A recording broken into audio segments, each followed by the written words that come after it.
Content warning, y'all. We have lots of fun making this podcast, but remember, we watch a lot of R-rated films, use language that reflects that, and joke about heavy topics to create levity around these themes. If that doesn't feel safe or could be triggering, please take care of yourself. We want you to have fun listening too. This also means we might not be suitable for children. Oh yeah, and we spoil the end of all the movies we pod about. Thanks for listening.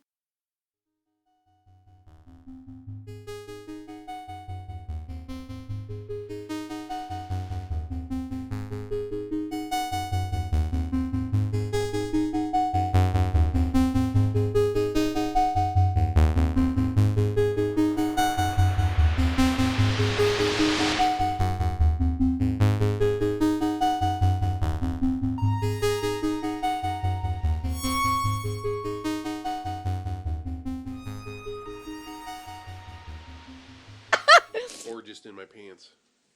Yeah. I mean, I didn't get there in time, so yeah. That's what she said. Who ims her?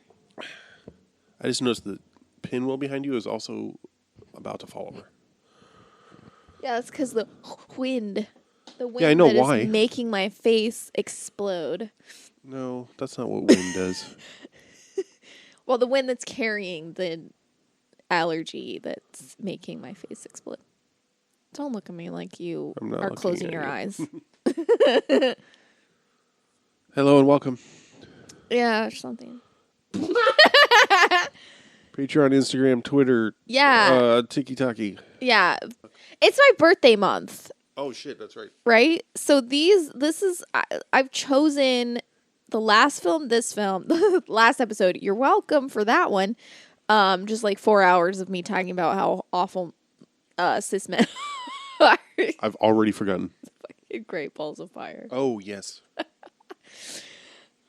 I feel like we've watched 8 movies since we watched that one. I'm kind of excited for that episode. Like at first I was like, oh, this is going to be awful. I'm like, no, yeah, it's my birthday month. Like, fuck you, everyone. I'm talking about. Anyway. Let's see if we lose any of our 8 regular listeners with that one. We did have 8 listeners. Now we have 7.5. If we didn't lose you with trans and vagina talk, then right, yeah, it's let's be clear. I will say this: I do hashtag every Instagram post with like trans podcaster, transgender, right? Queer. Maybe that's Tarns who pod. Tarns of podcast. Shout out to Tarnsman of Gore. Oh yeah, Tarnsman of podcast. Tarnsman of pod. Yeah, but go to patreon.com to celebrate my birthday. Patreon.com/ZNKpod or patreon.com/Z_author because Heyo. Yeah. Because that's mine. Or both. If you want to like toss me $1, toss us $1, be like, all right, and celebrate my birthday in style. Or if you're like, how do I celebrate your birthday when I don't have any money? Go to Instagram.com/CNKpod and follow, or Twitter or TikTok. And just follow us and be like, what's up? And then we'll... You could also... I will say this, though. We have a couple people that follow us every 2 weeks. Like new followers, you mean? No. Oh. The same people will just like follow us. I guess they like unfollow us and then they like are just like going through and there's like at least like 2 people on our Instagram that have like started following us like 3 times at least. I'm like, okay. Wow. Are they like individual accounts or are they like... They're other podcast accounts. Yeah. I'm like, oh, you're just going through the tag and following and then you see what we post and you're like, ooh, unfollow, and then you don't have a... You see that I report your comment for spam every time. Anyway.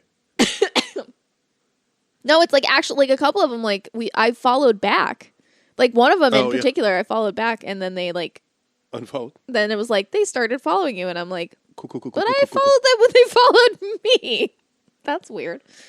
There's a weird I ain't no thing. follow back girl. Yeah, there like never ever be a follow for follow person. It's literally like people like this. I think this got really big. It might have gotten big because of MySpace. But people used to do it on Twitter all the time, and it's something where like there's two ways that people do it. One, everyone that follows you, you automatically follow back. Right. This hurts my head. Like I can't. Oh yeah. That's just too many. No. Someone will have like 100,000 followers, and they'll be following 100,000 people, and I'm like, that's. What is this? The 90s? How? Anyway. But they'll either just like follow everyone back, or they will be like, I follow for follow. And then they'll have like 100,000 followers, and then they unfollow everyone. So it looks like they've organically developed this like huge following, and then they just like will have like, oh, I followed 20 people and I have 100,000 followers. I'm famous or whatever. I'm an influencer. Right. But, or now though, there are things where you can pay. Yeah, I'm sure there's all kinds of bots and whatnot. Yeah. You can pay certain, like, I don't exactly, you can pay people to follow you. Like, it's not real people. I think it's like you pay to get follows, and but it's just like bot accounts, and it's just like, okay, cool. That seems organic. Anyway, but yeah, follow for follow is like, it's basically a ticket to show that you don't know what you're doing. Like if you say I follow for follow, like no one's going to interact with you or anything, because it just seems like you don't know what you're doing. And from anyone that like has any success or anything, they're like, don't do follow for follow. It's not going to work out. It's going to end up bad. Also, like here's how I follow people. Like I'm on my personal account. If someone starts following me, unless like I know them and I'm like, oh shit, I didn't know they had a Twitter or whatever, and start following them, I don't immediately follow people back for two reasons. One, I wait to see if they actually interact with me, because I'm not just going to follow someone and then because this is another thing. I follow someone and then they immediately unfollow me because they just wanted to follow. No. If you do that, I'm going to unfollow you, because that means that you don't actually give a shit about anything I do. Two, if someone starts following me and I go to their Twitter or whatever and I can't quite tell their political, I'm like, I'm not following you until you interact with me more or something like that. So like, I don't just follow people. And this ends up like, I don't get a lot of followers because people follow and unfollow me all the time, because I don't just follow them back because they don't interact with me. And I'm like, I'm not just going to follow you because you followed me. That's not how this works. You have to work for my attention. Anyway. Yeah, I'm surprised anyone expects that at this stage. I know. It's weird. Also, my favorite thing is when people follow you and then within an hour unfollow you. I'm like, did you accidentally follow me, or are you pissed that I didn't immediately follow you back? Because I have a life. Or did you follow me and then look at my content? Yeah, exactly. Did you follow me and then be like, this is a pretty blue and pink flag. Oh, ew.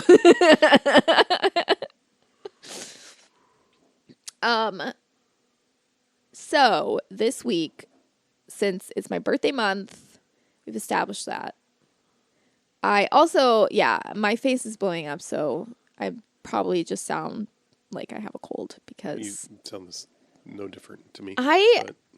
This is something, when I go back and listen to any voice messages I send, I always end up doing this, and it sounds like I just have like so much snot, just like, and that it's just. This is why I'm always offering you tissues. I know. It's and I don't feel stuffy at all. Or sometimes when I come into the room and I'm like, "How you doing, Sniffles?" Okay, that will be for a reason, because I've been sniffling a lot. Usually, like I'll have been yawning or something, and then I get sniffly, and you'll be like, "How you doing, Sniffles?" Because I'm always worried you're just sobbing. Because there have been several times that I've been sobbing alone.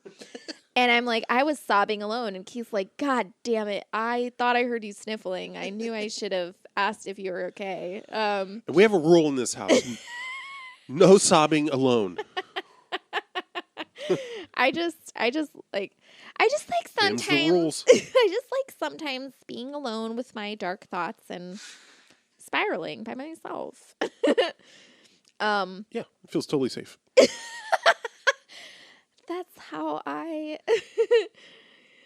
yeah. Anyway, so I'm gonna listen back because I'm actually stuffy today. Usually I'm not stuffy. I don't Right. feel stuffy at all. So when I listen back, I'm like, why do I sound like my nose is just contained in snot? Because that's not how I feel. But today I feel that way, and so if I listen back and You'll probably hear it, but if I sound normal, I'm just gonna be like, son of a bitch.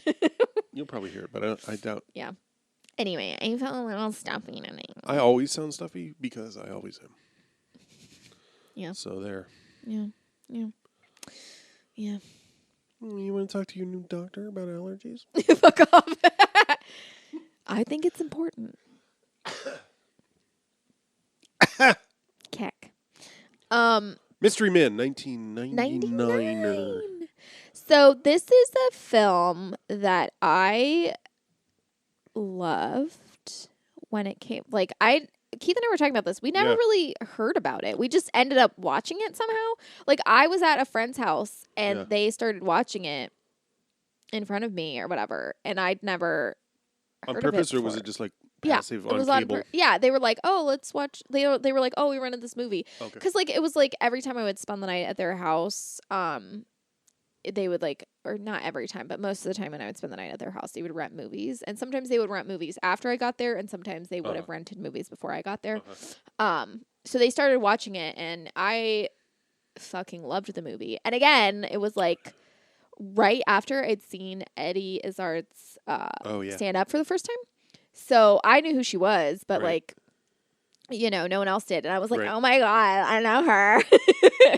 And I was like, oh, and you don't know about her? Yeah. And I thought Greg Kinnear was super fucking hot because he played a homo in As Good as It Gets.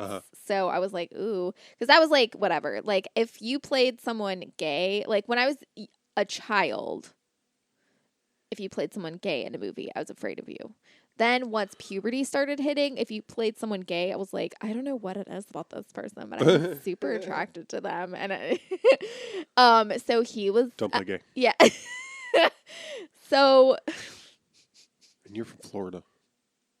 Don't play gay. Yeah, I grew up in Florida. I watched it in Florida. Isn't that hilarious? So yeah, I thought Greg Kinnear was hot. And like I loved Janine Garofalo because she was in The Truth About Cats and Dogs, which is a movie I fucking loved that movie so much.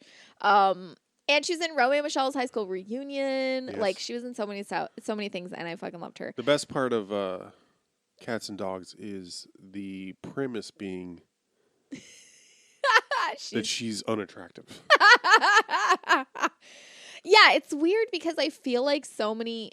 Here's the thing about Janine Garofalo that like confused me is that like I didn't think she was unattractive, but I felt like there were a lot of things done to her to try to make her look unattractive. Like it which I wasn't sure if that was a choice on her part. Yeah.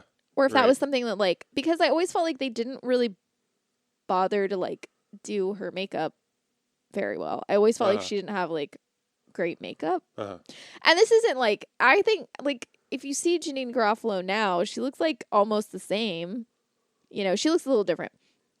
But like she just looks like she does better makeup on herself, you know? And I'm like, you know, there was always like, I mean, it was the 90s, so this was, but like in Mystery Men too, like she just has like this like non-blended like black smear like eye shadow. Intentional.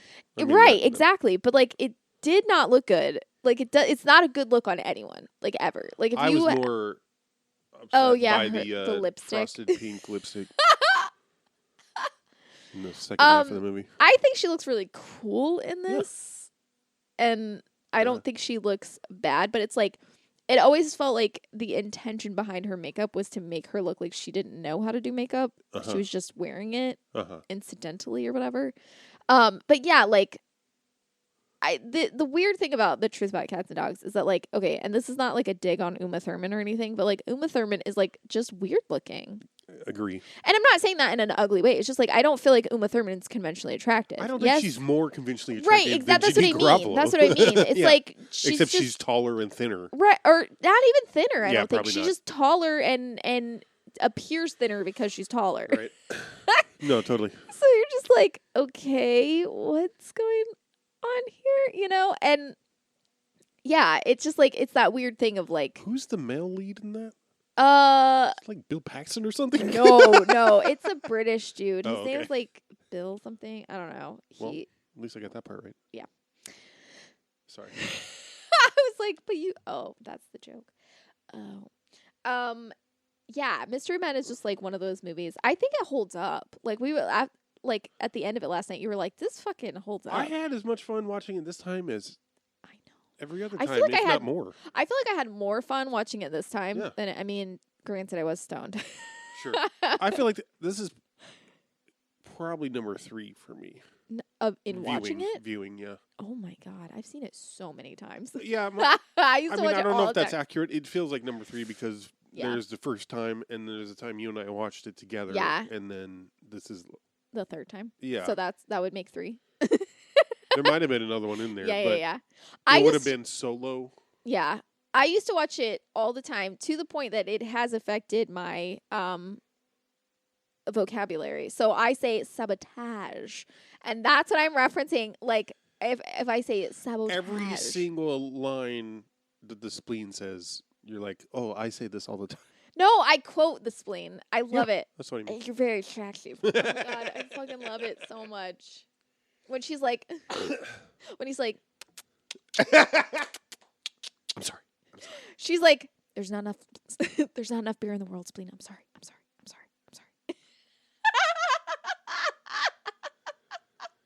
And he's just like, I saw a thing where Paul Rubens said that he felt like, I think he was saying like he didn't like this, but he felt like that he played the character as if they were kind of slow. His words. Yeah. He's like, but then I watched the movie and it doesn't seem that way. Yeah.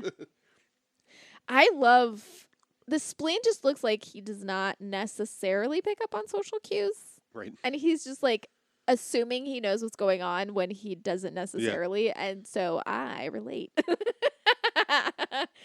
Definitely, but it's not played like he's an idiot, right? It's played just like that's just how he is, which I appreciate. And well, like everybody's annoyed with him. Everybody is annoyed with him, but they're not annoyed with him. They don't make fun of him or like mock him. It's just like that's true. It's like, no, you're not saying like, you know. But also when he speaks up, they listen to him. Yeah. You know what I mean? Like when he's like, no, this isn't fair. You know, they're like, well, you know.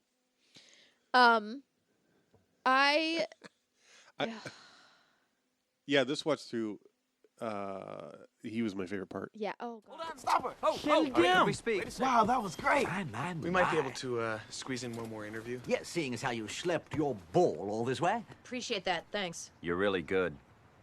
What's up? I'm the spleen. I'm the bowler. How you doing? Very attractive. It's so good. This is the only, one of the like very few, like can count on one hand, probably not even 5, very few films with Ben Stiller in. No, I'm saying like count on one hand, not even 5. Yeah, not even 5 fingers. Okay, but on one hand, like but I don't mean like there's a whole 5. I would say there's not a whole hand to be counted.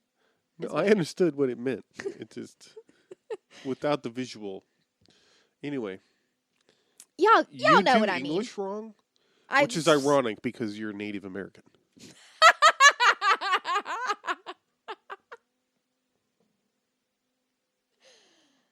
That was a good joke. I feel like I've made it before. You probably have, but I don't remember, so that's all that matters. And I don't think you've made it, although I have. So anyway, what I'm saying is this is one of the very minuscule number of films in which I am willing to, not just can abide or like can barely stand, I'm willing to put up with Ben Stiller. Yeah. I do not enjoy Ben Stiller films. I don't enjoy his brand of comedy. I don't enjoy how he plays things. And I feel like this film is like the only movie that he doesn't do the Ben Stiller shit, which is every single time playing a character that's lying about something minuscule until it blows up so big that, and it just, like, all of his films give me so much anxiety that I cannot, like, I just get like literally I'm like stimming while I'm watching them because I'm like, I have to calm myself down, you know. I don't like it. Like, I hate like Meet the Parents. I hate all that shit because it's just like, oh, I'm lying about something. Oh, I hate it so much. I can't stand it. Well, there was definitely a moment of he and Jeannie Garofalo had a little moment where they were, I feel like, very sought after. Yeah, for sure. And they did. I watched a clip of him on Letterman from this time because I saw a reference to him saying that he and Kinnear got into it. Yeah. But I couldn't find that clip. But they did a book together that's like a self-help book. It's supposed to be satirical. Oh, for sure. I remember that coming out. I remember seeing that in the... I don't remember that. I remember being I worked at a Whole Foods. It was in a strip mall. Uh-huh. And a couple doors down was a video store. That's hot. Is that where it was? There was maybe a bookstore, too. Mm-hmm. Yeah, I think it was probably at the bookstore. And their book was right next to, like whatever the book version of that documentary about Norwegian black metal. Oh. Until the Light Takes Us or whatever. Or whatever that's called. Yeah, I'm familiar. Are you going to look for something? No. Oh, okay. I'm going to pause for a second because I have to take a tinkle, and I forgot to take my meds this morning. So, listeners, don't forget to take your meds. So I fucked up the pizza. Well, you didn't fuck it up. It just sucks. No. So yeah, we watched Mystery Men, and Keith made pizza, so it was like super fun. It was because it's like, well, you know, I don't know. It's like this is embarrassing to admit, but when we do pizza in a movie, oh yeah, sometimes I feel like I'm living my teenage fantasy. Totally better because I'm not going to have to like go to bed early or like I can like watch TV afterwards or like you can do a drug if you want to. Yeah, I can do. No, for real. That's part of why it's become a fun ritual for me. Yeah, and so I really like it, and especially like revisiting like a movie from my teen years. Yeah, so I do. Yeah, I think this was really good. I was like a little bit worried that there was going to be like some weird, like, gay shit or transphobic shit, and I was like, oh, what have I forgotten? I mean, like, yeah, but I don't think it's anything blatant enough to be like, it's just there's like Ballerina Man, right? And there's in the opening sequence at the old folks' homes, there's like dancers that are white people dressed in vaguely. Yeah, I didn't get any of that when I was a young person. But like in the sense the like the appropriativeness of it. But I mean like in the sense of like I didn't know what they were supposed to be. Like I felt like I didn't get. I'm like, what are they doing? Yeah. Like I thought it was all just like trying to like I don't know, show like old people behaving like they're young people. That's what I thought. It's still unclear to me what that opening sequence is about. Sure. But other than Tom Waits trying to pick up old chicks. Yeah, which is great. Which I want to say, like, I didn't know who. Like, this is the first thing I ever knew Tom Waits from. Oh, really? Was Mystery Men. Yeah, I didn't know who he was. I'm like, oh, the guy from Mystery Men makes me like. I had no idea who he was. I never listened to because I was really sheltered. Apparently, this is Jeffrey Rush's first Hollywood film. I believe it. Yeah. No idea. Yeah. This was definitely, I said this last night when we were watching, that this is the first thing I saw Greg Kinnear in that I was like, what? I don't know why. I thought he was like, you know why? I think part of it is I used to confuse him with, what's his name? I've asked you this before. Obnoxious. I think he was the first host of The Daily Show. Mm-hmm. Craig Kilborn. That's who you were thinking of? Oh, gross. Yeah. Ugh, Craig Kilborn. Craig Ferguson is where it's at. Duh. Man, I remember because I used to watch Craig. Oh boy, it's great. It's great. I used to watch Craig Kilborn, and then when it switched over to Craig Ferguson, I mean, I knew who he was because of the Drew Carey show. But I'd only seen wait. What show is this though? Late Night with Craig Ferguson. Oh, okay. When it switched over, because it was Craig Kilborn, and then he left the show, and Craig Ferguson took over. So it was like the same set and everything. It was just now it was Craig Ferguson, and I was like, how did I ever think Craig Kilborn was even funny. remotely watchable? Right. Also, I want to say this: fucking Craig Kilborn had Eddie Izzard on one time, and I saw this old clip, and it was just horrible. Yes. He was just so fucking disgusting. He was like asking her a question Yes, I because remember this. she was like, because like she, started using like she pronouns, like full time, I think, or most of the time, like I don't know, a few years back. Ago. But she was like using he pronouns at the time, which is like whatever, it doesn't matter. But she was like in she was like wearing a dress or whatever, or like a skirt or something like that. So he was just like asking her, he was like, how do you have sex? Do you like just like lift up your skirt? And she was just like not really answering. She was like, it's just normal. I just do normal stuff. And he's just like, oh, but do you lift up your skirt? And I was like, this is so fucking disgusting. And so like, it was just so, I'm like, this is so like violating to ask somebody, because like, if you ask like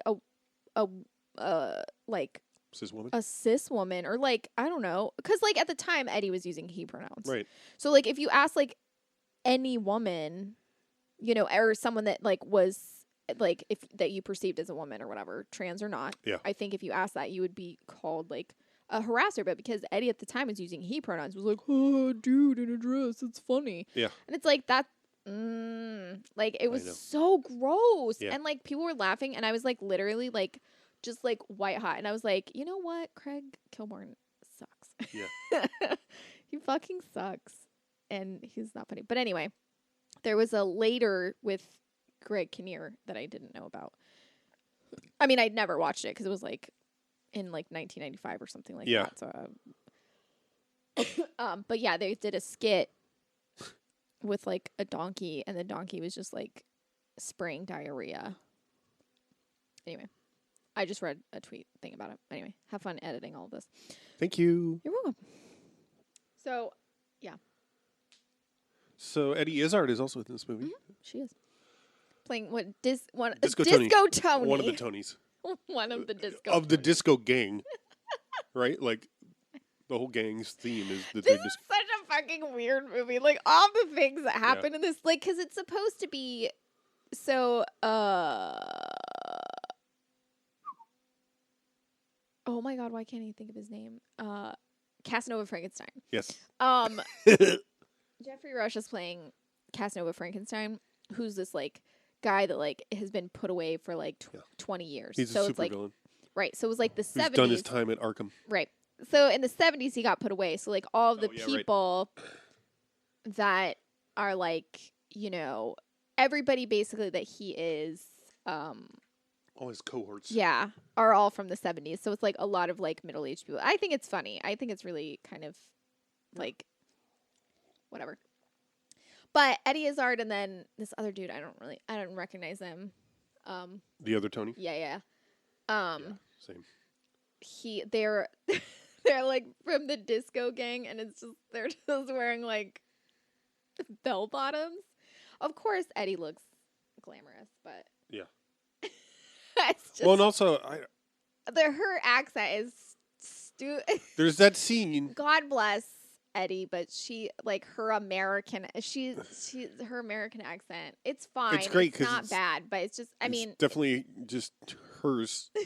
nobody else's. You know what I mean? But there's that scene where it's like they're talking about disco and Yeah. Casanova. A lot has changed while you were in prison.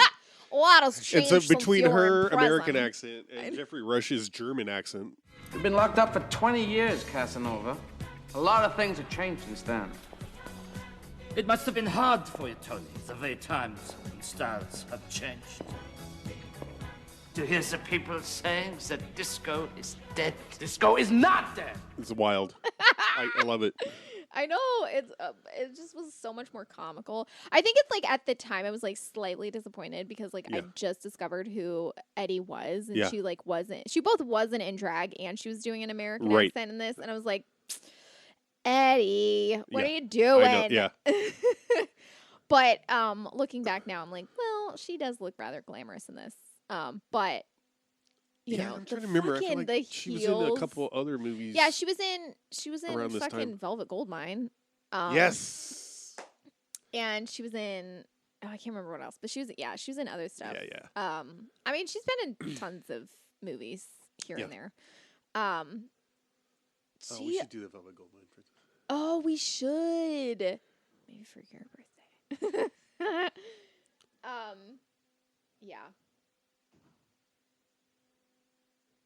Oh God, I wrote this down and I was like, what the fuck is this supposed to say? But what? There's one point where Jeffrey Rush is doing his like German accent and he's like telling everybody that like he's saying something about like partying or something. He's like, we'll go into the other room, and he's supposed to say in boogie or something like that. He's like, we'll do this in boogie, but it's a German accent, so he's like und boogie. It sounds so stupid. Und boogie. All his like anime. I love Jeffrey Rush. Yeah. I fucking love him. He's someone that like It's my favorite Trotsky. I don't find him attractive, but I'm attracted to his like. He just Characters. is so he's so like I'm like he's not attractive I'm not attracted to him, but like if he's in something I'm like fuck yes, Jeffrey Rush is in this. I fucking love him, and he like gives his all. He doesn't give a shit. He's like in fucking I mean like it's not a great movie, but like I've seen Quills like a bajillion times. Oh, that's right. And he's just completely naked I've with never like seen it. shit all over his hands and stuff like that in that movie. And he's just like, because like he's the Marquis de Sade or whatever, and they just keep punishing him and taking things away so that he can't write or whatever. And he's like in a, mental hospital or an insane asylum, I'll say, because that sounds sanitarium. Yeah, it sounds horrible, and he is not being helped at all. Right. So yeah, and he's just like naked for like half of it because they end up like because he's like writing on his clothing, so they take away his clothing, and he's just like he's finding things to write with. Like at one point, he ends up writing with feces with his shit on the wall because they take away because what happens is they take everything away from him, and so he starts writing in blood on his clothes. Okay. So they take away his they take away everything, and they just put him in like something. So he ends up just shitting and like writing on the walls in his shit. Yeah, and he's like, I'll find a way, That's a real artist. That's a true artist. It's true. But Jeffrey Rush is just like, not... Hanging brain? Yeah, he's just hanging brain in this little... He's so like tight. He's like one of those people that's just like a stick figure, but he has a little paunch belly. Yeah. So he's just like tiny paunch belly and just like a full bush with a little limp dick and shit on his fingers, and you're like, he just does it. I know it's silly, but like when dudes who don't look like fucking like Chris Hemsworth or whatever the fuck, when they're just completely naked in movies and they don't give a shit, and it's like, I love it because I'm like, I don't really want to see perfect looking naked bodies. No. I don't. I've no interest in it. I don't want to violence. see. That's violence. I just don't want to see it. And it's like if someone's like able to be like it connotes like a lack of shame. Right. And a lack of like negativity around like different body types, and I fucking love it. Yeah. So he's someone that I like appreciate because he'll be naked and he doesn't give a shit. He'll take his clothes off. He's like, I have the legs of a stick figure. I'm probably never done a sit up in my life, and it doesn't matter. And I'm like, fuck yes, that's the body I want to see naked on film. That's the body I want to He's the see Australian- immortalized forever on film. Is Basically, Rusty Venture. yes, exactly. I was literally thinking, I'm like, that's probably what Rusty Venture looks like. Just wearing a dickie and nothing else. Or maybe a thong. Oh, I feel like Jeffrey Rush is like the Australian Stephen Ray. that makes sense. That makes sense in my brain. I Only, see. thank you. That's But really I all feel I like needed. Stephen Ray isn't as naked. Isn't as naked and definitely isn't the power hitter that Jeffrey Rush is. Oh yeah. I mean, I don't know if he's ever given the opportunity to. I do love Stephen Ray, but I feel like they have a similar like droop face thing going on. Just like Stephen Ray is like if like an English bulldog or whatever was a human. He's just like it all just falls. And that's not an insult. It is because he called him English. Compared him to an English something. Or what? Isn't that what they're called? Is it an English bull? Isn't that the specific kind? Or like what are the ones that are every time they try to breathe because their faces are so. Well, you may. I don't know if this is not what I wasn't saying you were wrong in calling the breed English. I was saying it was insulting to an Irishman. No, I know. I got your joke. I wasn't sure if you got mine. But I do think you may be thinking of French bulldogs. That might be it. Yeah. I'm not. If English bulldogs are a thing, I can't place it. I'm not saying that they aren't. Right. That's the thing. Maybe I'm wrong. Hold on. Hold on. Let me Google this. I thought Casanova Frankenstein was just a brilliant idea by itself. Yeah, it is an English bulldog that I'm thinking. The English bulldog are the little tiny ones. Show me. Those kinds. The French bulldogs, I think, have like a slimmer. If I'm like, you can totally imagine that guy just carrying a Union Jack around with him. Yeah, the French bulldogs are the ones that are like. They're actually kind of cute. Yeah, they're the little tiny ones. The smile keeps going in his face. Oh, I wish we had a video because then I would just show it to you all the time. Look at how your face changed when you saw a cute dog. You want a dog, don't you? You little bitch. I would hate to own a French bulldog. I would hate to own a bulldog just because if they look up, they'll drown. Like if they look up while it's raining, they'll drown, and I will just. You're thinking of turkeys. No, I think if I were to own a dog, it would have to be like medium sized. Oh no, it has to be tiny enough to fit in my lap. That's not why I want a dog. That's why I want a dog. I want a service dog so that it will just sit in my lap and never move. My service dog will have to be able to attack people for me. Oh, my dog That's the service I need. My dog will attack people. It just will not have teeth. That's what I grew up with. Yeah, I grew up with big dogs. Yeah. I grew up with big dogs, and big dogs scare me a little bit. Because if a big dog attacks me, I could die. Yeah. But if a little dog attacks me... If a big dog wants to slobber on you, it could kill you. That's fair, yeah. I know a kid in junior high that had an Irish wolfhound. What the fuck is that? They stand... This is like... They're like that tall. Oh, man. Irish wolfhound. Irish wolfhound. Welcome to... Oh, my God. These dogs. They're cute, but they're huge. Yeah, that's fucking huge. They're kind of shaggy, right? Yeah. They just look stupid. Yeah. Oh, my God. Anyway. Yeah.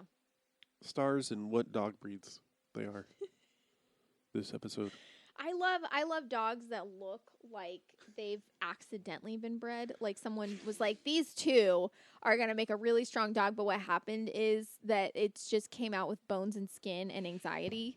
And they're just like, I love That's every small dog breed to me. It's not, no, they don't have to be small. Like greyhounds. That's fine. I'm just saying. Greyhounds look like someone bred them That's to true. run, and they just ended up creating an anxiety machine. They're like, okay, like they're not actually chasing the rabbit. They're trying not to catch it. Like they're trying to run past it. They're actually running away from it. They're trying to run past it. They've lapped it. Yeah, they're like, ah, not this one again. Like, fuck.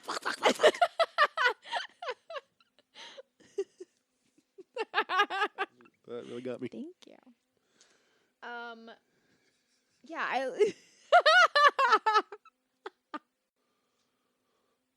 So this film, I was thinking, I was wondering.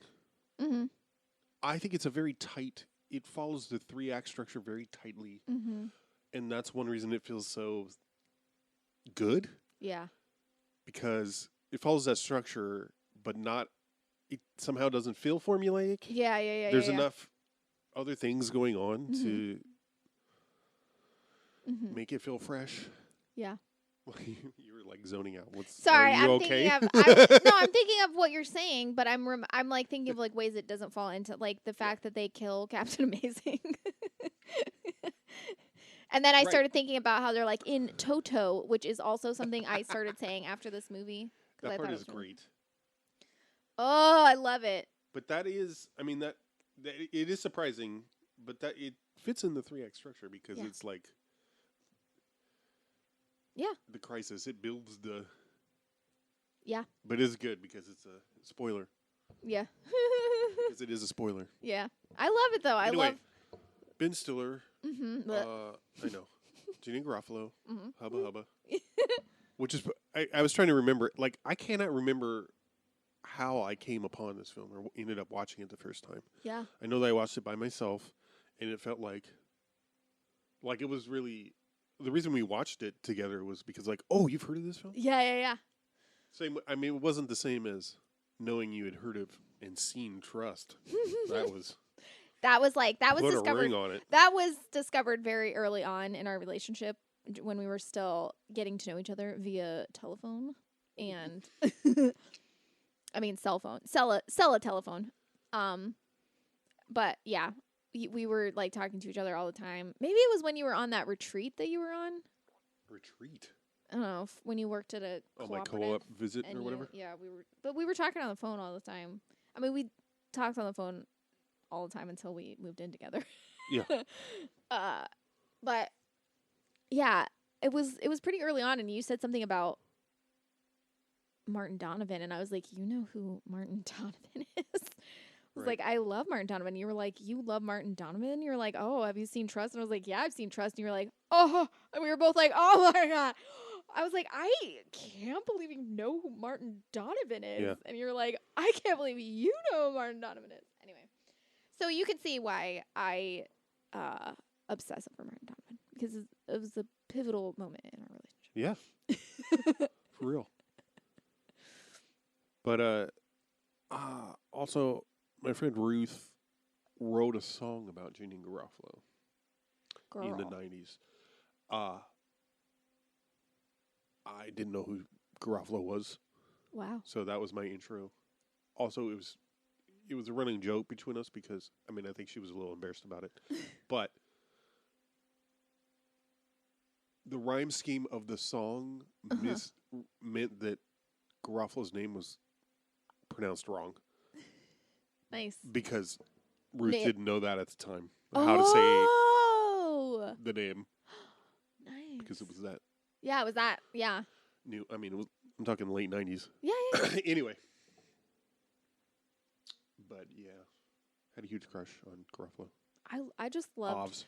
Yeah, I didn't. It was like something where it was like she was someone who confused me because like I didn't think she was hot, but I did not think she was hot, and like I was like, do I want to be her or? Yeah. And it was like a confusing like queer thing where I was like, is she supposed to be a lesbian? Am I scared of her? Like all this stuff. I was just like, and so when she was in stuff, I was like, oh my God, I love Jeanine Garofalo, and then I'm like, do I love Jeanine Right. Garofalo?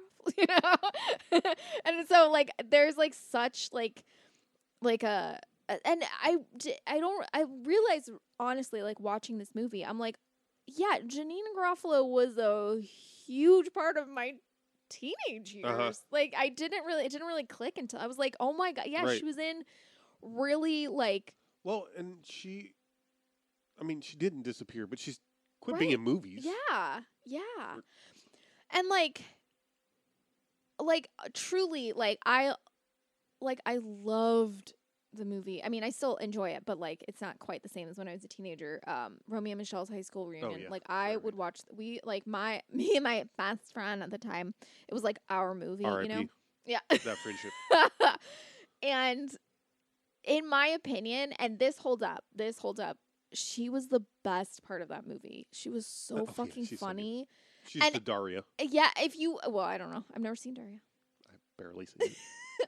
I'm like, I was like, I rewatched this like, I don't know, like a year or two ago, and I was like, she's so fucking funny. Yeah, she's so fucking funny. I have And like, such mixed feelings about that movie. and Alan Cumming is in it. Mhm. Oh god, he's so fucking hot. Anyway, the best part of that movie is the fact that she pines over Alan Cumming's character, and she's like madly in love with him, and then this is where I'm like, oh god, I'm her. When she sees him as an adult and he's like, stop being nerdy and he's rich and Right. successful, she's like, oh god. Yeah. I'm like, fuck, that's me. That's 100% me. She's like, that's Sandy Frank. She's like, oh, what the hell was I thinking? Yeah. Anyway, so yeah, Mr. Men, she's in that. I like it does this thing that I feel like happened in the 90s that like stopped, and I miss it. I feel like it happens every now and then now, but there's just something about it that's not the same. I think because, I don't know, I feel like film in general has changed in a way that I don't, enjoy as much. I don't have the science to disprove it. But it like mixes retro and futurism. Oh, yeah. And I fucking love this. But it does it in a way that's not clean. It's not trying to be sleek with it. The Eye of the Beholder does the same thing, where you have I don't know when it's supposed to be because I'm it's like to admit this, but like until it was only like a couple of weeks ago, we were watching Archer, and you were talking about I forget what I said, but you were like, yeah, they purposely obscure the time setting. Yeah. I'm like, oh my god, I never put that together about this show, and now it's all I see when we're watching it. Yeah. And it's interesting because like they like in the when they're in like the like Mallory or the first like 3 or 4 seasons, it's all like the late 50s, early 60s kind of look with, everyone's outfits. But then when they do Archer Vice, it's the 70s. Yeah. And it's like they're all dressed like it's the 70s, and they all act like it's all like the like look is the 70s. But then when they go back to Figgis Detective. No, because they have like one more season at Tunt. Yeah. No, not Tuntmore. No. It's in the ISIS. They have like one more season of ISIS. Yeah. Because it's like season 1 through 4 is ISIS, and then it's Vice. Archer Vice, and then it goes back to ISIS in season 6. And then it goes to the Figgis Detective Agency, and then it's Archer Coma. Boo. Anyway, but in the one season, in season 6, when it goes back to ISIS, it's back to like the 60s again. Which is, or like early 60s. Yeah, a lot of it. But then it's like, and there's clearly contemporary references. Correct. Because they have like iPhones and shit like that. Yeah. But yeah, that's when it came up because it's a flashback of Archer as a child. Yeah. And it's about how his Mallory wasn't around. Yeah. And he was basically raised by Woodhouse. Yeah. And Woodhouse is reading a telegram. Yeah. From Mallory. About basically the overthrow. Oh fuck! What's the name of the operation? But when they overthrew, the guy in Iran, and that was in the 50s. Yeah, so I'm like, there's no way Archer was. And you're like, no, that's what this. And I tried to bring up the Ron Cadillac. I was like, when they do the flashback with Ron Cadillac, you're like, yeah, that would be about when and I'm like, no, it's like in the 40s. He would not have been like 20 to 30 years old in the 40s and it be contemporary. Like that would not. And you were like, oh. Yeah, that one really. Yeah, you're like, because it's even like done in like the flashback is done in kind of like grainy sepia. Black and white, you know? Yeah. And you're just like, wait a minute. I was like, yeah, it does it on purpose, which is something I really enjoy about the show. Is I feel Yeah, like and the shit like because they don't bring it up because Yeah. it's just Right. it's just aesthetics and they do it like they purposely do it, but they don't talk about it. They don't like all the Yeah. tech is like modern, but like all their computers not are all like of it. Like no, all their tech telex, is modern. growth industry. Well, all the Or no, what I it's mean not telex. It's sorry, go uh ahead. Videotech, yeah. All of the technology is modern in in how they use it. Right. But it's retro in how it looks. Yeah, which they is have so like GPS fascinating. and sat yeah, phones yeah, and yeah, everything. yeah. And it's and like, you know, fucking automatic weapons and shit Yeah. and like night vision Yeah, goggles and right. all this shit, but like But then all the cars on the streets are mm-hmm. Yep. of a certain vintage. Yeah. Just like that opening scene in Great Altered Ballfire. States. Oh, yeah. Remember that when I clocked that? Anyway. This Mystery is Man is a movie. it's Fucking- like we didn't like this movie. I know, and you made that joke already. Off I know, but it mic. was off mic. But I wanted to say it for our listeners. And I've made that joke already more than once during. Other episodes. episodes. I know. I'm not pretending like it's a new joke. I didn't say it was funny. I just said I figured it out. Wes Studi is in this. Yes. Fucking love that dude. So good. Dear Wes And not Studi, do more playing, things. not yeah. explicitly playing a native. Yeah. Or not, you know, Yeah, what? Right. It's not like that thing. Yeah. who knows the ethnicity of the Sphinx. Yeah. He is. I love that. He's the mentor character. He's just so good, and I think Yeah. it's like. It was really exciting to see him in like a comedy. Yeah, too. and especially like and he's so I fucking love Wes Studi. I remember as a kid when I watched The Last Mohicans, he was like a scary character to me, Yeah. and like we rewatched that movie like Uh-huh. a couple years ago, and I was like, first of all, Wes Studi can get it. Yeah. Magua is hot shit. And second of all, the scene where he like cuts out that fucking white bitch's heart and just like holds it up and the blood is like dripping down. Fuck I was yeah. like, yes, Wait, I who- love everything about this. I was like, Who directed that? Somebody Michael wild. Mann or something like Yeah, that. sure. Fucking A. I'm like, oh man, yeah. That movie, wow. I know. I was obsessed with that movie as a kid. I'd never seen it before that. Obsessed. Yeah, Anyway, it's pretty boring yeah, except for that scene. that's the best scene. holds up. That scene in where he bounces off the rock. Yeah. Or the rock bounces off of him, Mhm. rather. Mm-hmm. That was good. Mm-hmm.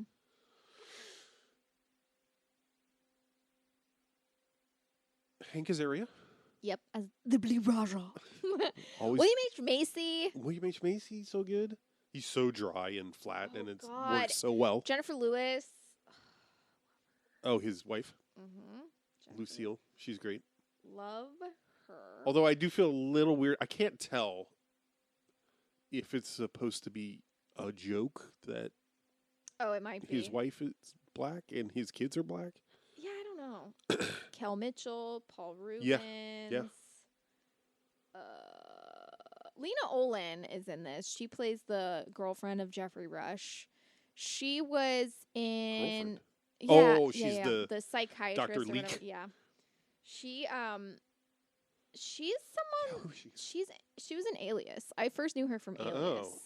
Oh. Was she Sydney's mom in Alias? Oh, I shit. can't remember. But she was also in hold on. I'm just double checking that I'm not wrong about this. Yeah, she was in Mindhunter. Oh, She plays the lesbian lover of Anna Torv. oh, fuck. Mm-hmm. Yep. The shitty one. Yep. Mm-hmm. Yeah. The shitty one. Well, because she. No, I know. No, Hooks up with somebody later, right? Doesn't she leave no, her? she's just like not attentive. Yeah. And she just like doesn't seem Yeah. to give a shit about Anna Torv or whatever. Never experienced that kind of lesbian relationship before. Yeah, it's fake. So yeah. The Wikipedia on this was actually pretty informative. Oh really? Yeah, as far as the production. So I would like to I just read. love all the weird gestures of Tom Waits in that one scene, or supposedly Oh, because yes. he had all the dialogue written on his hands. Which I'm like, when people do that kind of shit, I'm like, you go to that length. Is that really easier than memorizing? You know what I mean?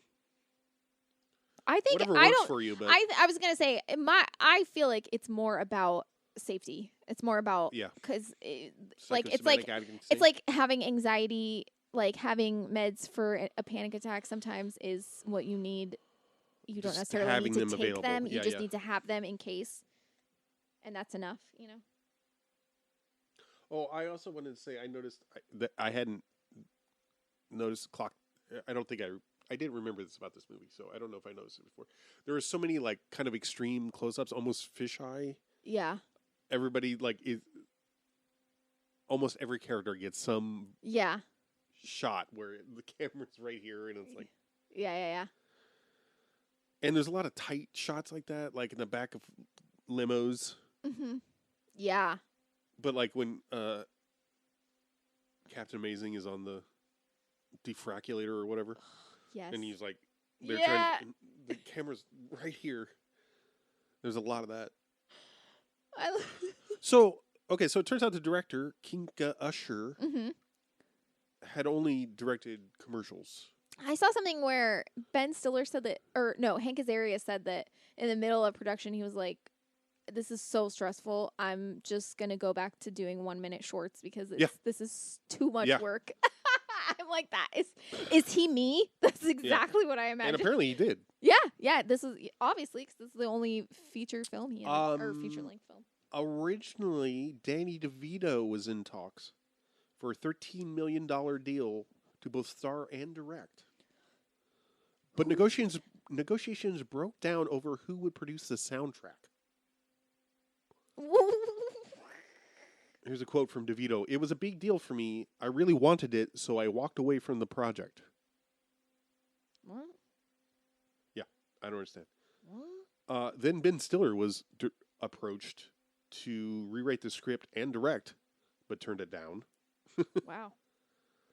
I decided I didn't want to do it because it was just too much. It was a huge movie I'd be taking on. Yeah. And apparently this was, everybody thought it was going to be a huge hit. Right, and it wasn't. It was like during the sort of first wave of... Yeah. Not first wave. No, I know what you mean. Like, it's when all the X-Men movies were coming out and shit. Well, when special effects started getting good enough to where comic book movies could be made without them seeming hokey. Like and when people figured out that people didn't want a comic, they didn't want like it to look animated the same as the comic book. Cartoon. They wanted more realism involved in it, or that you were able to do that without it taking away. Look at the success of Spawn. Todd McFarlane's Spawn. Remember the special effects? Yeah, I do. The fucking... I remember that final boss from... It just looks like you know those things where like it's like a little kid does a drawing and then they try to like make an actual like monster. That's what it looked like. It looked like some 6-year-old drew this and they were like, "Well, we're stuck with this. We have to use it. We have to have the bottom jaw sticking out 17 feet longer than and it's top. Immobile. Oh my god. Anyway. Yeah, the fact that All-Star is connected to this movie. The original music video has like scenes from this fucking movie in it. It's like it was like tied to, it was like the soundtrack to this movie. It's connected to this movie. And kids these days, you kids out there, PSA, Mystery Men is what made All Stars what it is. Not fucking Shrek. Yeah. Okay? Thank you. Okay? Respect. Get that right. It's not about fucking a green monster. It's about a bunch of loser superheroes. It's not about the fucking offspring children. of an Andorian and an Orion slave girl. Because he looks like a green Andorian. Well, okay. All right. It's You're bald. right. No, you're right. I know he's supposed to be a troll or ogre or whatever. I think my favorite thing about the movie is that Mike Myers Shrek! filmed I'm a donkey! filmed the whole thing in his original like in his Canadian accent. Okay. And when he was done and they were watching it, he was like, "This isn't right," because I think his like mom or something is Scottish. His dad. Okay. So he was like, fairy tales have to be told. Like he was like, this does not feel right. Oh. So he went back and re-recorded the the whole thing with Holy a Scottish shit. accent. So it like cost him a bunch of money because he was like, nope, I can't do that. That's wild. I didn't know Yeah. that. So Shrek originally was just sounded like Mike Myers. Sounded like Wayne. Yeah. Kinka Usher was responsible for the Got Milk campaign as well as the Taco Bell Chihuahua. All right. Well, that's all for this episode. Why do the Got Milk commercial? I think my favorite thing about that is that like milk is not like actually good for you. Like you shouldn't drink milk. It doesn't like, build strong bones. It doesn't build strong bones, but it's also like it's hard to digest, and it's like it's just not something. Yeah, there's no real. Yeah, I mean, there's no. especially in the 21st century in the first world, there's no reason to be drinking the milk of livestock. But people were fooled. There was a whole campaign. Oh yeah. Like about this, and it was just basically to get people to buy milk. There's no actual True story. In the circa 1997, 98, me and my partner at the time donated to Democracy Now! Oh, And as a pledge gift, we got a book called Milk, the Deadly Poison. fuck yeah. Which was like the main reason we donated, is to get that. Yeah. Never read it.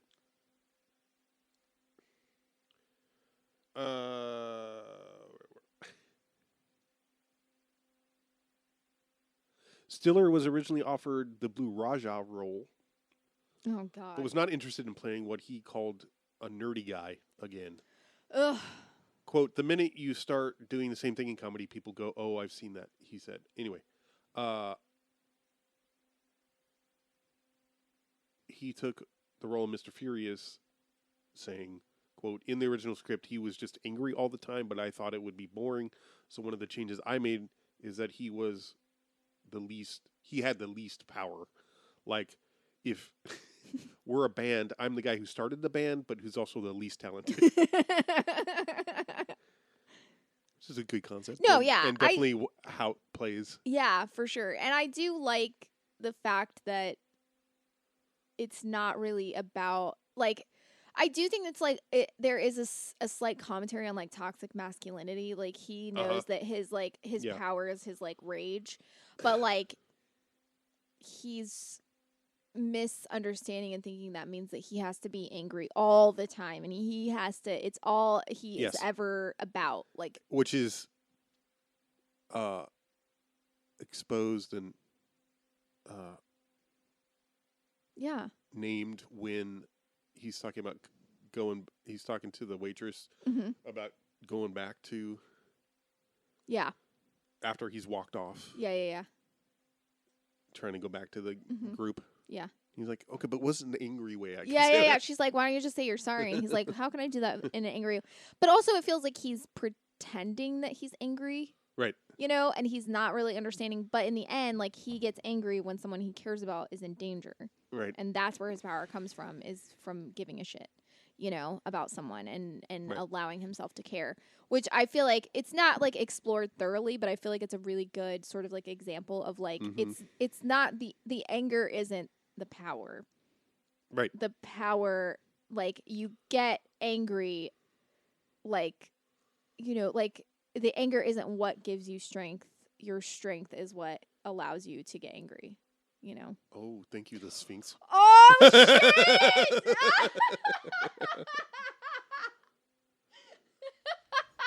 Why am I doing this again?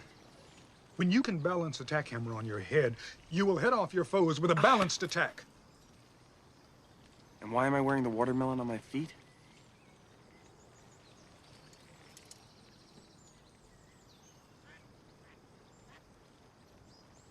I don't remember telling you to do that. Wait a minute. Wait.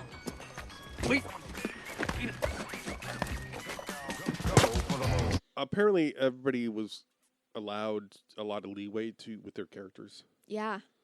and I guess Usher said he didn't even try to direct Yeah. specifically Ben Stiller and Jeannie Garofalo. Nice. Apparently, Kel Mitchell's character, Invisible Boy, was not in the original comic. Oh.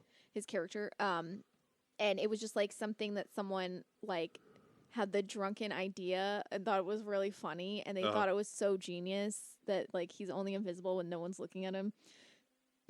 Not even himself. And they were like, they thought it was so good that they wrote that character into the Nice. Yeah. Well, and I think intentionally or not, it taps into, for instance, Ralph Ellison's The Invisible Man about being a black man in America. Yeah. Right. Yeah. Mm-hmm. Anyway, it bombed, I know. which explains, I guess, why Yeah, why we never heard of it at the time. Yeah. Its release was delayed a week, so it wasn't competing with the Blair Witch Project. Oof, yeah. Psych. A week later. Mm-mm. Well, like in the fucking 90s, like, I mean, it wasn't quite the same in the 90s, but like even like now, something plays at the theater for like a month at most, but like, it goes straight to, it goes to Streaming.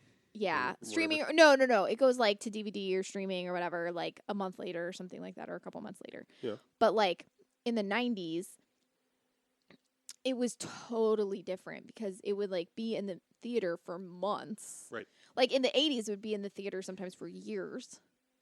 And that stretched over to the 90s. In the 90s, it was the process was getting a little quicker, but like it would still be in the theater for like months at a time, depending, if it was like doing well enough. And then it would take like a year for it to come to video sometimes, or like, like 6 months. It would take a while for it to come to video to be able to rent it or purchase it. Yeah. So it wasn't right away. So like a lot of the stuff, like it's wild to think like, because like a movie doesn't necessarily have to do great it doesn't really have to do that great in the theater for it to be super popular, and like it's interesting because like things like streaming services, there'll be movies that like don't really get a wide release or don't really get a release at all, and like end up going to Netflix like 2 or 3 years later and then become a huge hit on Netflix. Yeah. Even though nobody's seen them. Right. Or like heard of it, but like so it's interesting to see how like stuff changed, like in in the 90s, like delaying something a week, it's like what's that going to do, because it's not like Yeah. It's not the same. Like now if you delayed it a week, I could see that making a difference because things are only in the theater for like, I don't know, a month or something like that. Right. But like in the fucking 99, that shit, a week's not going to mean anything. I remember, I feel like it must have been out like a month and still seeing a line around the corner for people to go see Blair Witch Project. Oh, for sure. I read something. This is when I really was like, oh my, it like really hit me how different things had become. But like, I think it was E.T. That had like a running for like 2 years or something. What? Or yeah, something like it was in the theater Holy for like shit. because it was such a big hit. Sure. That they just kept showing it, or maybe it was like a year and a half, but it was not. It wasn't it was literally like there were movies that would be, if they were popular enough, they would play them until. Why not? And then it would take. It's fucking insane. Yeah. And now it's just like you just wait like Batman streaming on HBO. That came really? out. Yeah, that came out like last month, I think. In the theaters, and it was, so it's like shit like that's like it's nuts to me, I mean, I don't mind.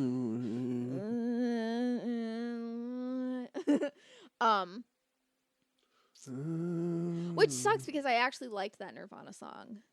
Not because anymore? it was one of the fewest played ones, and now it's just everywhere, and I'm like, son of a fucking bitch. Yeah, I don't feel precious about Nirvana. What does that mean? I have no need to protect it. Oh, no. It's just like it's only because now I'm gonna get sick of it. Is all. Yeah. Anyway, would you recommend? Oh, wholeheartedly. Yeah. If you haven't seen this, I don't know why. Right. I mean, except if you missed it like we did. You missed it. You're really young. You don't like superhero movies. You don't enjoy Ben Stiller. Also, I will say this: if you don't enjoy Ben Stiller, you should watch this because this is not a Ben Stiller movie. Like, I do not enjoy Ben Stiller, and he doesn't I love take this about. movie. It's really an ensemble cast For in sure. that it doesn't feel like it's heavily weighted towards any of the good guys more than the other. Yeah. Any other. Yeah. I think my main complaint about this is that this was my main complaint. I'm not saying this is. Like when I was younger, I wanted Greg Kinnear to have more screen time in it when I was, and like maybe he. Oh my god! And the first time I watched this, I was like, "Oh, it's so genius!" And the superheroes getting corporate endorsements. Right. Yeah. Yeah. I mean, I do. Yeah, I think there's a lot about this movie that like it actually does hold up. Like it's not actually.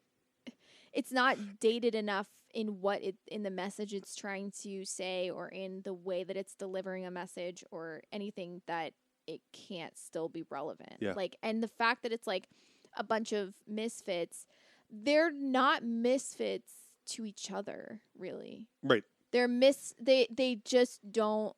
They're just like not mainstream. Yeah. And they don't care, and they don't let that bother them. And like, like it's like ridiculous. Like the spleen played by Paul Rubin. He's just like acne covered and just horrible goofy hair. Yeah, goofy looking. And his superpower is that he farts. Yeah, underutilized, honestly, as a superpower. My ass! Ah! I'm hit! Where? I'm hit! Medic! Man down! I can't feel my ass! What? I can't feel my ass! What? I can't feel my ass! Power still work? Paul Rubens is so fucking funny. I think that was the thing where like, I think when we watched it last time, I was like, wow, I always thought it was funny, but I don't think I realized until we watched it the last time. I was like, oh my god, Paul Rubens is so fucking good. That's what I'm saying. That's what this viewing was for me. I was like, so fucking funny. I think Tom Waits is great in it. Oh, so yeah. good. Fucking, what's her name? She's like, Junket. Sally. Junket. And he's just like, with the stress ball. Yes. I just like that it's like an old lady that's just like not listening to him at all. He's like, oh, I'm so full of rage. He's like, Junket. Oh. I want to shout out the stretch Corvette that they tear up. Mm-hmm. That was pretty awesome. Mm-hmm. Yeah. I don't know what kind of bike. Harley compatible. Harley compatible. That's a good joke. That's a good joke. I don't know why it's always funny to me when he does the thing where he laughs and his like little toilet paper from his nose just shoots right into the coin slot for the fucking charity. It's so funny to me because I think it's because he's like, and then it shoots out. It doesn't just like randomly shoot out. Yeah. It seems like so realistic. And I don't know why that stays funny to me. Mostly because thinking about it, like Jeffrey Rush is not the strongest part of this movie, although he's it's wild. good, but I feel like something about it could have been tighter.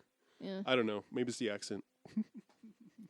I just think it's the severely softly round like fingernail that's supposed to be so sharp it's slicing your throat. It's like the roundest fingernail. And it looks so dull. And yet it's so sharp that it's slicing her throat just by him touching her skin. I thought the digital special effects are not so bad. No, yeah, for sure. Actually, no, I don't think so. I love when... Not for how much they use them for 1999. Yeah. I wasn't like, ooh. I know done. you didn't like the sound, which I get. I fucking love the bowling ball so much. I love it. Oh yeah, me too. I love it as a, yeah. No, I don't. A didgeridoo plays for I some never reason. clocked that. I thought it was just trying to sound, like, Yeah, it would yeah. like the timbre of it fits. Yeah. But I'm just like, okay. And I was reading about the composer did apparently use a lot of like ethnic instrumentation in the score. Oh, that's the only one that stuck out. Yeah, but he's like traditional Hungarian folk instruments and like a Greek bouzouki and Wow. some, I guess, percussion stuff. But yeah, I don't. What do you? And I will say, I love when they go find Tom Waits. Yeah. And I had always remembered that he's bowing a bird cage, but that's not what it is. It's that instrument that was designed to be used for like a creepy soundtrack effect. It's just a bunch of metal tines on a platter, basically, and with a handle in the middle. And Yeah. And he's just But like he's just balancing like- on one leg. Let me tell you, Yeah. the first time I watched that, I was like, oh. Yeah. I did know who Tom Waits was, so I was like, oh, I get it. Yeah. Also, I just love his character, the non-lethal Non-lethal weapons. Oh my god. in the tornado can. That looked all right. That looked fun, Yeah, you know? it was I ridiculous. really liked how it looked when they melt. Amazing. Oh, yeah, for sure. That was my favorite. That was great. I love the blamethrower though. Yeah, that's good. Oh, the fucking Goody Mob is in this movie. Yep, playing the not so goody mom. Which is something I had not clocked before. Now. Yeah, same. I was like, aha, that's funny, the not so Goody Mob. And then I'm like, wait, is that actually Goody Mob? It is. CeeLo Green is in this movie. Well, wait. Let's just. Yeah, I don't. Yeah. Okay, A lot of fun. I'm gonna take. Keith's gonna make water, and I'm gonna take water. Bye.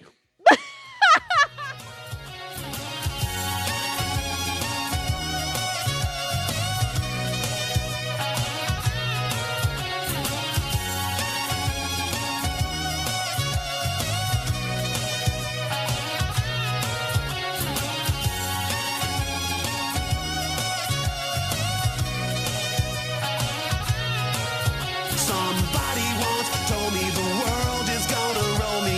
I ain't the sharpest tool in the shed. She was looking kind of dumb with her finger and her thumb in the shape of an L on her forehead. Well, the years start coming and they don't stop coming.